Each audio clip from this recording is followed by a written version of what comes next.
ज्ञानेश्वर माऊलींनी केलं काय? रूप पाहता लोचनी सुख झाले ओ साजळी, तो हा विठ्ठल बरवा, तो हा माधव बरवा. म्हणजे साजळी कोणाला बोलतायत? आपल्या बहिणीला, मुक्ताईला. ज्ञानेश्वर माऊली सांगतायत, मी पांडुरंगाचं रूप पाहिलं आणि माझे डोळे सुखावले.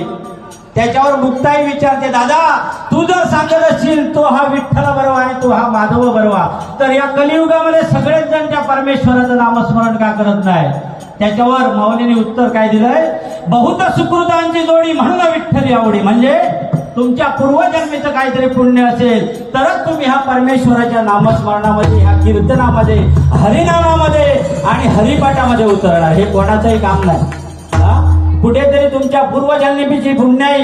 आज बघा, आपला हा गोठवली गाव असेल, रबाळा गाव असेल, दिवा गाव, दिवा गावामध्ये सुद्धा आम्ही आता याच्या पूर्वीची सेवा तिथे दिवा गावामध्ये विठ्ठल मंदिरामध्ये करून आलोय बघा. म्हणून पुढच्या बाबाकडे वगैरे जायची काय गरज नाही. सर्व सुखाचे आग्रह